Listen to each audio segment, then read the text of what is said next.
2018년도 시작한 지 엊그제 같은데 벌써 마지막 주일입니다. 오늘 마지막 주일 오신 여러분들을 주님의 이름으로 환영하며 축복드립니다. 1년 52주 그렇게 예배드리기가 쉽지 않습니다.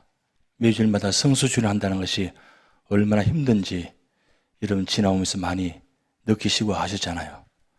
그런데 여기까지 인도하신 그 하나님 은혜, 오늘 이렇게 예배 주신 은혜 얼마나 감사한지 여러분은 축복받은 분들입니다. 성경에 신명기 11장 12절 말씀에 아주 놀라운 말씀이 있습니다. 우리 다 같이 합독하시겠습니다. 내 하나님 여호와께서 돌봐주시는 땅이라 연초부터 연말까지 내 하나님 여호와의 눈이 항상 그 위에 있느니라. 아멘. 여러분 이 말씀 알고 계셨습니까? 하나님이 연초부터 연말까지 항상 보시고 계신다는 걸 알고 계셨습니까? 믿고 계셨습니까? 그러면 어떻게 그렇게 살아오셨어요? 그렇게 살아갔었으면 되겠습니까? 어떻습니까? 하나님이 24시간 12달 언제나 우리를 지켜보고 계시는데 생각만 해도 소름 끼치잖아요? 왜 소름 끼쳐요? 내가 지난날 가만히 생각해 보니까 하나님과 관계없이 살아가는 모습들, 그리고 하나님 앞에 있으면서도 여전히 우리 모습들 어떤 모습입니까? 하나님 믿지 않는 그 사람 모습처럼 살아온 적이 과연 없었는가요? 그렇기 때문에 이 마지막 주일은 세 가지 의미를 가지고 우리는 생각해 보셔야 됩니다. 우리는 하나님 앞에 사랑하는 존재들입니다. 그러면 어떻게 살아왔는가를 한번 되돌아보셔야 됩니다. 그리고 현재 내가 어떻게 살고 있는가 한번 점검하셔야 됩니다. 과연 이대로 이렇게 살아서 되는가? 내가 하나님 믿는 사람으로서, 내가 유저지 연합장로교 교인으로서, 성도로서, 장로님으로서, 권사님으로, 집사님으로서 이렇게 부르심 받았는데 과연 하나님 보시기에 기뻐한 모습으로 살고 있는가를 한번 점검해 보셔야 됩니다. 그리고 어떻게 그러면 살아갈 것인가? 지금까지 내가 그렇게 살지 못했다면 오늘 이 주일 이 말씀을 통해서 다시 한번 점검하고 2019년도는 내가 반드시 믿음으로 살아가겠다 결단하는 그런 시간이 되시기 바랍니다. 오늘 사무엘상 7장의 말씀입니다만 4장과 7장이 오늘 우리 인생 속에서 어떻게 살아왔고 어떻게 살고 있고 어떻게 살아가야 되는지를 아주 정확하게 말씀해 주는 말씀입니다. 이 4장과 7장은 블레셋과의 전쟁의 이야기입니다. 이스라엘 역사에 가장 중요한 분기점의 역사 이야기입니다. 근데 이 역사 이야기가 왜 오늘 우리에게 중요한가? 그 한 단어 때문입니다. 그 한 단어가 에벤에셀. 여러분 보시면 위에는 히브리어입니다. 히브리어인데 그 밑에 글자로 보면 좀 이상하죠. 히브리어는 왼쪽부터 오른쪽 있는 것이 아니라 오른쪽부터 왼쪽으로 있습니다. 한번 읽어볼까요? 에벤 하에제르. 에벤 하에제르. 이 에제르는 말을 많이 들어보셨을 것입니다. 영어는 헬퍼입니다. 이 단어가 어디 주로 쓰였냐면 하나님께서 천지를 창조하신 후에 제일 마지막 날 가장 최고의 작품을 하나 만드십니다. 그것이 바로 아담입니다. 사람 만드셨는데 아담 혼자 두기에 너무 쓸쓸하고 외로워서 하나님께서 하와를 만드셔서 옆에 붙이십니다. 그때 하와를 세운 이유가 에제르 하기 위해서. 그래서 이걸 다만 좀 농담처럼 베째라 이렇게 하는데 베째라는 뜻이 아니고 에제르는, 이 에제르는 말은 그냥 단순히 도움 정도가 아니라 동역자의 의미가 있습니다. 동역자.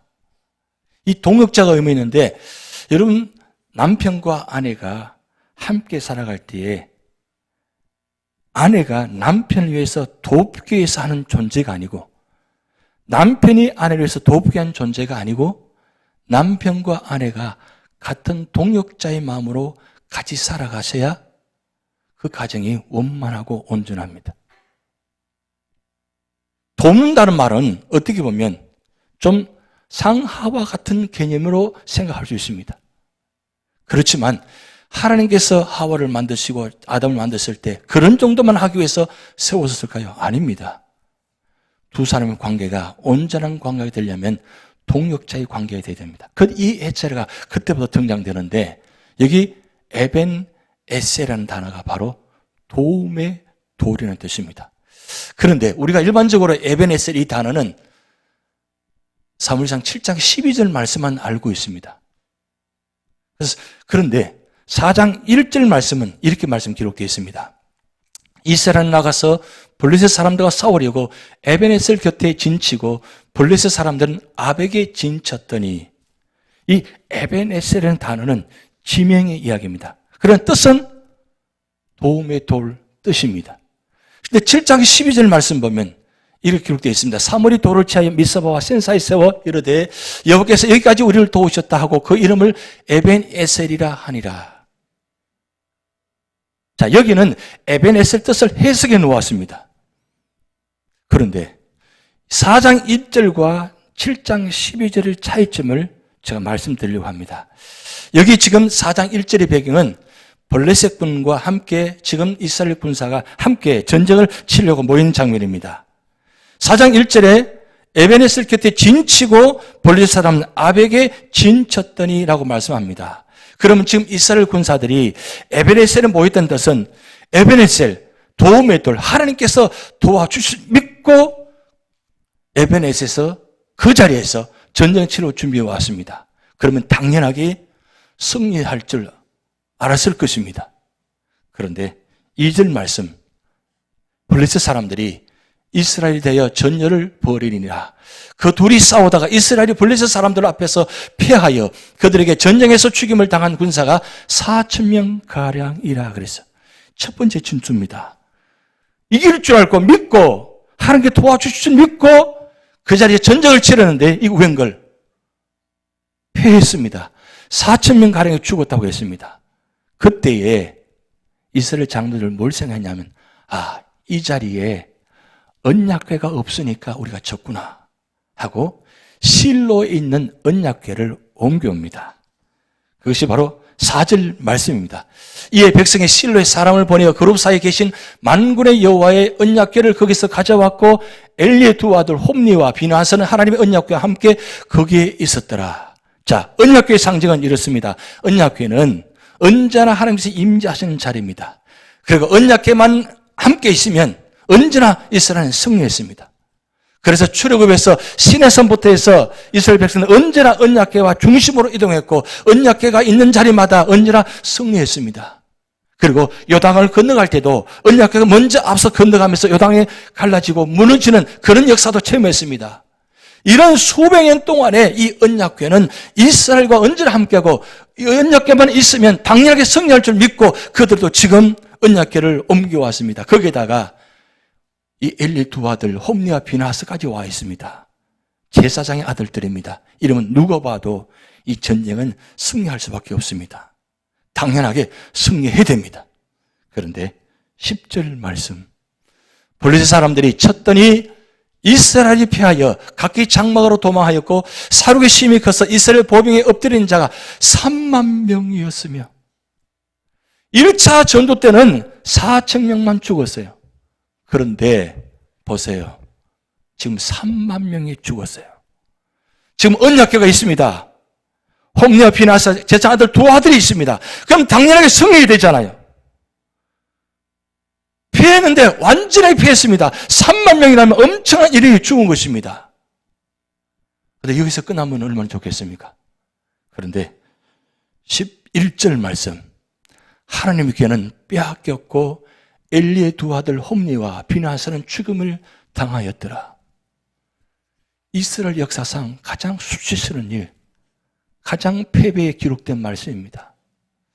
언약궤가 빼앗다는 뜻은 이미 전쟁에 모든 것 다 무너졌다는 뜻입니다. 언약궤가 빼앗다는 뜻은 하나님께서 떠났다는 뜻입니다. 거기에다가 홈리와 비나하스 두 아들이 죽었습니다. 여기서 끝나면 얼마나 좋겠습니까? 그 전쟁 이야기 여기서 끝나면 얼마나 좋겠습니까? 그런데 18절 말씀, 하나님의 괴를 말할 때 엘리가 자기 의자에서 뒤로 넘어져 문 곁에서 목이 부러져 죽었으니 나이가 많고 비대한 까닭이라. 그가 이스라엘의 사사가 된 지 40년이었더라. 지금 엘리 제사장이 그 소식을 듣는 순간에 너무 놀라서 마침 의자에 앉아 있는데 왜 의자가 뒤로 넘어가요? 너무 놀랐거든요, 그 소식. 두 아들이 죽었다는 소식도 기가 막힌 일인데 언약궤가 빼앗다는 것은 제사장 입장에서는 정말 있을 수 없는 일이잖아요. 그 소식을 너무 놀라다 보니까 의자가 뒤로 넘어가면서 목이 부러져 죽었다는 겁니다. 여기 말씀 보면 비대한 까닭이라. 비대한 까닭이라. 엘리 제사장이 나이가 많은 때입니다. 그런데 영육간에 이 엘리 제사장이 심각한 문제가 있었다는 뜻입니다. 근데 거기서 목이 부러져 죽었습니다. 여기서 끝나면 그래도 사실 이 상황까지 가지 않아야 되는데 여기서 끝나야 되는데 여기서 끝나지 않습니다. 21절 말씀, 이르기를 영광이 이스라엘에서 떠났다 하고 아이 이름을 이가봇이라 하였으니 하나님의 괴가 빼앗겼고 그의 시아버지와 남편이 죽었기 때문이라. 여기 이 말씀은 엘리 제사장의 며느리 비느하스의 아내가 마침 그때에 아들을 놓는 순간입니다. 그런데 아들을 놓을 때 상고 진통이 너무 커서 이 며느리가 거의 죽어가는 이 순간에 그의 아이 이름을 이가봇이라 했습니다. 왜 이가봇이라 했느냐? 22절 말씀에 이렇게 기록되어 있습니다. 또 이르기를 하나님의 괴를 빼앗겼으므로 영광이 이스라엘에서 떠났다 하였더라.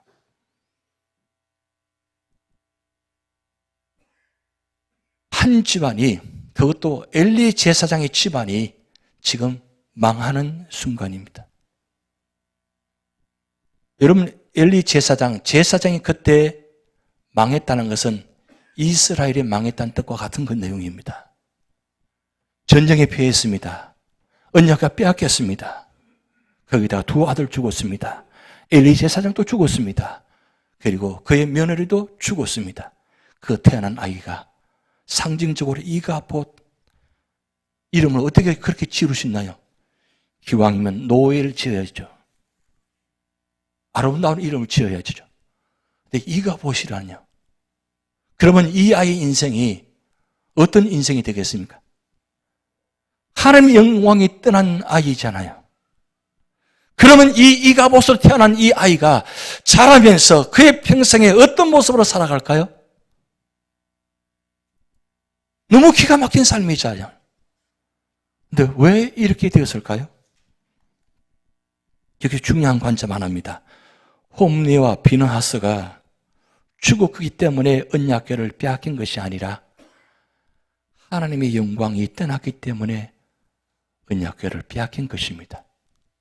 블레셋 군사가 전쟁에서 용사가 강했기 때문에 언약궤를 빼앗았을까요? 아닙니다. 전쟁에는 하나님 앞에 누구도 당할 자가 없습니다. 근데 언약궤가 빼앗겼다는 뜻은 하나님이 떠났다는 뜻입니다. 왜 하나님이 떠났을까요? 이 이스라엘 백성들의 모습, 홈리와 비느하스의 모습, 그리고 엘리 제사장의 모습, 이런 모든 모습들이 무엇 때문에요? 하나님을 떠난 삶이었기 때문입니다. 언약궤만 있으면 승리할 줄 알았다는 거죠. 성령책만 들고 다니면 승리할 줄 알았죠. 오늘날 언약궤는 오늘날은 성령책입니다. 이 성경책입니다. 성령책만 들고 다니면 당연하게 승리할 줄 알죠. 그렇게 성경책을 들고 다니고 성경 보고 있습니다. 그런데 어떻습니까? 우리 삶의 자리에 과연 성경책 들고 다닌다고 해서 우리가 승리했습니까? 그렇지 아니었다는 뜻이에요. 그런데 사무엘상 7장의 모습은 이 4장과 모습은 정반대의 모습이 나타납니다. 오늘 본 말씀 3절 말씀입니다. 사무엘이 이스라엘 온 족속에 말라 이르되 만일 너희가 전심으로 여호와께 돌아오거든 이방 신들과 아스타로스 너희 중에서 제거하고 너희 마음을 여호와께로 향하여 그 말을 섬기라. 그리하면 너희를 블레셋 사람에서도 건져내시리라. 그러면 여기 3절 말씀을 통해서 분명히 말씀하고 있습니다. 왜 블레셋에 졌느냐? 20년 전의 일입니다. 20년 전에 블레셋 군사 싸워서 진 이유가 무엇이었냐? 그들이 무엇을 섬겼느냐? 하나님을 섬기지 아니하고 이방 신들을 섬기고 아스타를 섬겼다는 뜻이에요. 버젓이 하나님께 역사하시고 계시는데 하나님 관계없이 이방인의 신들을 섬기고 우상을 섬기고 있었다는 뜻이에요. 그리고 아스타도 이방 신을 들고 전쟁에 나가 있다는 거예요. 전쟁에 나가서 있으면서도 언약궤관에 있으면 승리할 줄 알았다는 거예요. 이율배반적입니다. 하나님 믿는 것 같은데 세상의 모습은 다 가지고 있습니다. 분명히 우리는 직분을 받았습니다. 장로님을 권사하는 집사는 직분을 받았습니다. 받고 있는데 이 받고 있으면서도 세상 속에서는 어떤 모습입니까? 세상은 우리를 바라봅니다. 교회 다니는 사람은 알고 있습니다. 예수 믿는 사람은 알고 있습니다. 근데 우리의 모습을 보고 세상은 어떻게 판단하고 어떻게 생각할까요? 지금 사무엘이 제일 먼저 한 일, 언약궤를 잃어버린 20년 동안의 그 지난 세월 동안 사무엘은 엘리 제사장의 죽음을 잊을 수가 없습니다. 그게 어릴 적입니다. 성전에서 엘리 제사장 정도 배웠습니다. 그렇게 배우면 자랐습니다. 그런데 엘리 제사장이 그렇게 마지막 죽는 모습, 그리고 그의 아들들을 죽는 모습을 바라보면서, 그리고 언약에 빼앗긴 모습 보면서 이 사무엘이 자라면서 무슨 생각했겠어요? 분명히 다짐했을 것입니다. 이대로는 안 된다. 이렇게 살아서는 우리 이스라엘 희망이 없다. 이렇게 살아서는 이스라엘은 반드시 망한다. 그것을 깨달았을 것입니다. 그래서 사무엘이 성장해서 사무엘 선지자로 세워짐 받으면서 제일 먼저 한 일이 이스라엘 백성들에게 하는 말입니다. 모든 신들을 버리고 제거하고 하나님만을 섬겨라. 그래야만 우리가 산다. 첫 번째 말씀입니다. 그리고 두 번째 말씀입니다. 5절 말씀.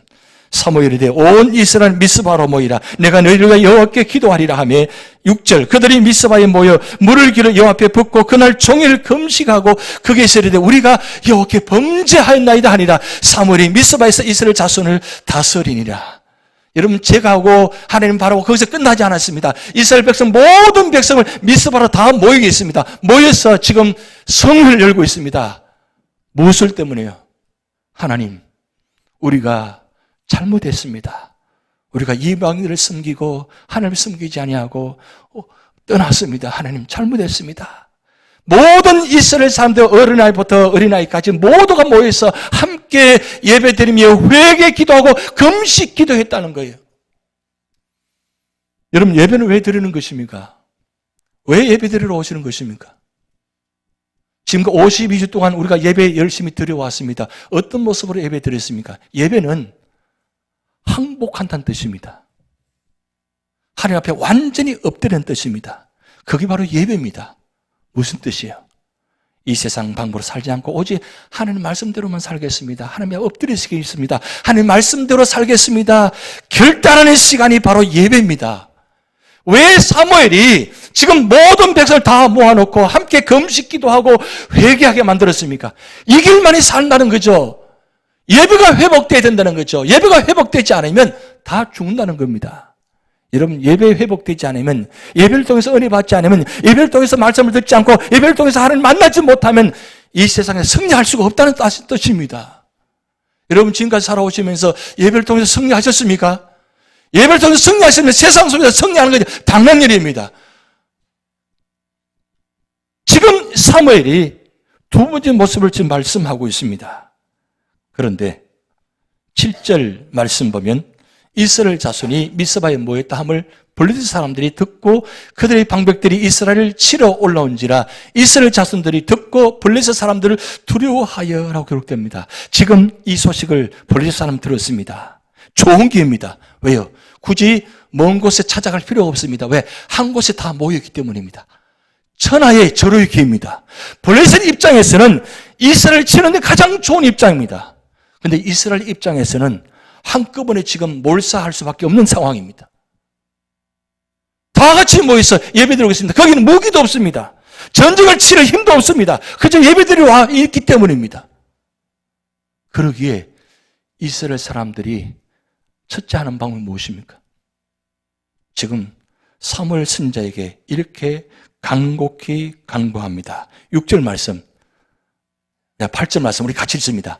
이스라엘 자손이 사무엘에게 이르되 당신은 우리를 위하여 우리 하나님 여호와께 쉬지 말고 부르짖어 우리를 블레셋 사람들의 손에서 구원하시게 하소서 하니.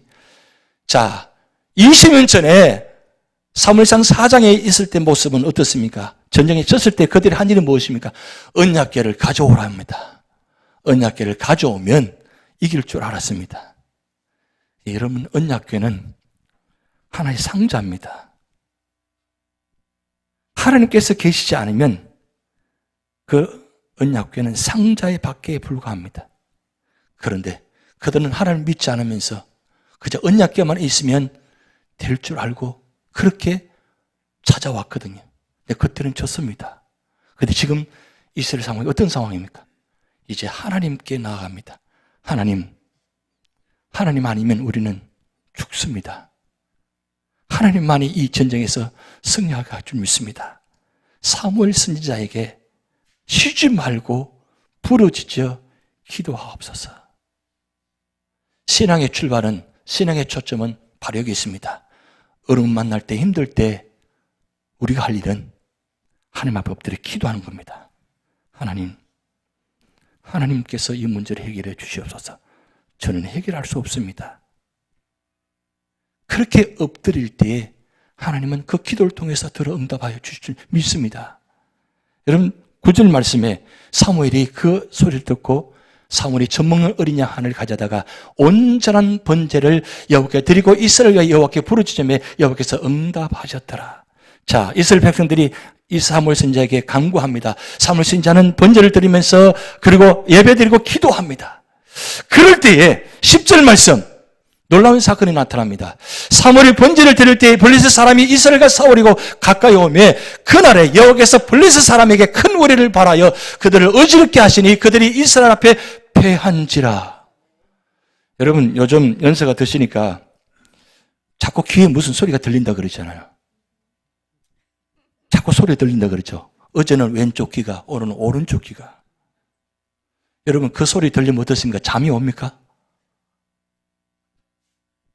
하긴 그 소리도 안 들릴 때도 있지만 소리가 들리면 잠이 안 옵니다. 왜? 힘드니까요. 그리고 하루 종일 괴롭습니다. 근데 하나님께서 우리를 창조하실 때 아주 큰 소리와 아주 적은 소리는 들리지 않게 만들어 놓았어요. 여러분, 이 지구가 돌아가는데 얼마나 큰 소리가 나는지 아세요? 엄청난 큰 소리로 돌아가고 있는 겁니다. 근데 만약에 이 지구가 돌아가는 소리를 여러분 듣는다면 어떻습니까? 정신이 없을 겁니다. 정신이 없을 거예요.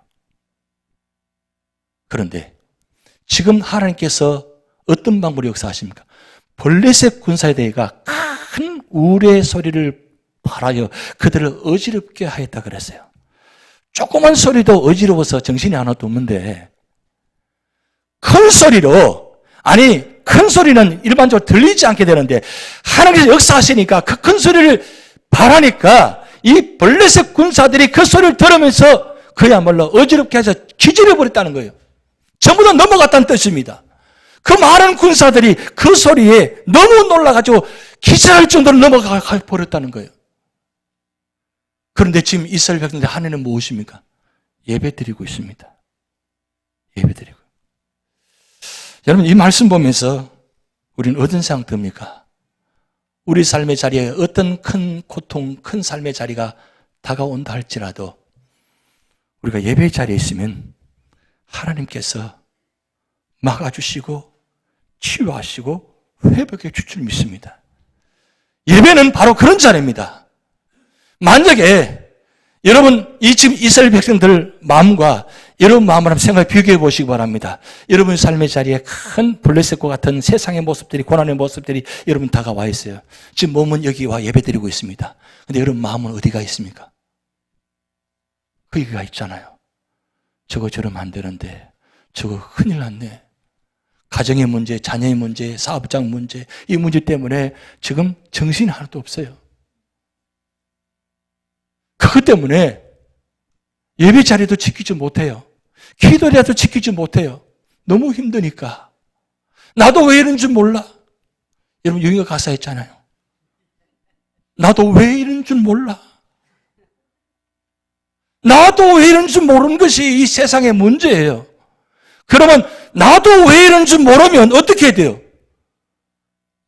답을 찾아야 되죠. 문제를 해결하면 찾아야죠. 근데 세상 속에는 어떤 가운데도 문제를 해결할 수가 없다는 거예요. 지금 이스라엘 백성들이 사무엘과 지금 함께 예배를 드리고 있는데 그들이 블레셋 군사가 타고 오니까 큰일 났네. 사무엘 선지자 빨리 도망가야죠. 흩어졌습니까? 아닙니다. 그들은 집중해서 예배만 드리고 있습니다. 어떠하든 간에 그저 예배만 집중해 드리고 있습니다. 왜? 하나님만이 살기르기 때문입니다. 여러분, 신앙은 바로 이것입니다. 어떤 순간에도 하나님만이 나의 구원자이십니다. 하나님만이 이 문제를 해결하신 분입니다. 라고 엎드리는 순간이, 집중하는 순간이 되셔야 됩니다. 그럴 때에 하나님은 내가 예배드리는 가운데, 기도하는 가운데 하나님 기가 막힌 모습으로 만들어 가시고 회복하시고 구원하여 주십니다. 로마서 8장 28절 말씀에 우리가 알거니와 하나님을 사랑하는 자, 곧 그의 뜻대로 부르심을 입은 자들에게는 모든 것이 합력하여 선을 이루느니라. 아멘이십니까? 여러분, 우리가 합력하여 선을 이루는 것이 아니라 하나님께서 간섭하시고 인도가 축복하셔야 합력하여 선을 이루십니다. 그런데 하나님께서 일방적으로 하지 않습니다. 누구와 함께 한다고요? 하나님을 사랑하는 자, 곧 그의 뜻대로 부르시는 자, 그와 함께 합력하여 선을 이루기를 원하십니다. 하나님 역사는 바로 그것입니다. 기도하였더니 예배드렸더니 하나님께서 그 문제를 해결해 주셨습니다. 그래서 12절 사무엘 선지자가 이렇게 합니다. 12절 말씀, 사무엘이 돌을 취하여 미스바와 센 사이에 세워 이르되 여호와께서 여기까지 우리를 도우셨다 하고 그 이름을 에벤에셀이라 하니라. 여러분 4장에 나타난 1절의 말씀 에벤에셀과 10장 12절 이 에벤에셀 뜻은 똑같습니다. 그런데 차이점은 무엇입니까?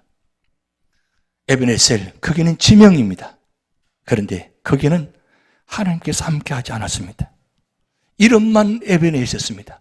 그런데 7장 12절은 무슨 뜻입니까? 간증으로 고백한 내용입니다. 내가 하나님을 만났더니 하나님 이렇게 도와주셨습니다. 에벤에셀. 차이는 엄청납니다. 4장, 7장의 모습 비교해 놓았습니다. 보세요. 그때 그들의 모습은 언약궤를 우리를 통해서 구원하게 하소서 그랬습니다. 그런데 7장 12절을 하나님 우리를 구원하게 하옵소서. 언약궤를 바라보느냐? 하나님을 바라보느냐? 만약에 언약궤가 오늘날 만약에 존재한다면 어떻게 됐을까요? 지금 예루살렘에 언약궤가 거기 있다면 어떻게 됐을까요? 그것이 우상화되었을 것입니다. 내 언약궤는 바벨론 점령을 통해서 586년에 그때 이후로 사라져버렸습니다. 이 땅에 존재하지 않습니다. 모르죠. 혹시 어디 있는지 모르겠습니다. 지금도 그 찾기 위해서 지금 아주 동분서주하고 있습니다. 어디 있다고 지금 동영상도 나오고 하지만 아직 확실치는 않습니다. 그러나 중요한 건 언약궤를 바라보지 마시고 하나님을 바라보시기 바랍니다. 왜요? 하나님께서 역사하시는 것이 언약궤입니다. 언약궤도 하나님께서 계셔야만 역사가 나타납니다. 이가봇이 되느냐, 에베네셀이 되느냐, 성패는 내게 달린 것이 아니라 하나님께 달려 있습니다. 그래서 하나님의 임재는, 능력은 여러분 상자 안에서 찾을 수 있는 것은 아닙니다. 절대. 하나님은 성령님을 통해서 겸손하고 신실한 자기 백성 안에서 거하기를 원하십니다. 사무엘상 17장 47절에 다윗이 블레셋 군사가 싸우면서 고백한 내용입니다. 우리 합독하시겠습니다. 또 여호와의 구원하심이 칼과 창에 있지 아니함을 이 무리에게 알게 하리라. 전쟁은 여호와께 속한 것인지 그가 너희를 우리 손에 넘기시리라. 전쟁의 성패는 사람에게 달려있지 않습니다. 칼과 창에 있지 않습니다. 전쟁의 성패는 하나님께 달려 있습니다. 어떤 삶의 자리에 환경, 고난과 역경이 다가온다 할지라도 그 모든 건 내가 이길 수 없습니다. 결국 이기게 하시는 분은 누구시냐? 하나님이십니다. 2018년 한 해 동안 어떻게 살아오셨습니까? 현재 어떻게 살고 계십니까? 앞으로 어떻게 살아가기를 원하십니까? 지금 이 모습 이대로 살아가기를 원하십니까? 이대로 이 모습대로 이렇게 살아간다면 2019년은 어떻게 될 것 같아요? 과연 승리할 것 같아요? 아니면 어제나 오늘 동일하신 그 하나님을 믿고 여기까지 왔는데 하나님 오늘 52주일 이 송영주일 하나님 에베네셀 감사합니다. 내년에도 에베네셀 할 줄 믿습니다. 임만을 할 줄 믿습니다. 그런 마음으로 결단하는 그런 자리가 되시길 바랍니다. 하나님은 우리 삶의 자리에 함께 하기를 원하십니다. 그래서 우리 삶을 통해서 고백하기를 원하십니다. 에베네셀 하나님, 에베네셀 하나님. 기도하시겠습니다.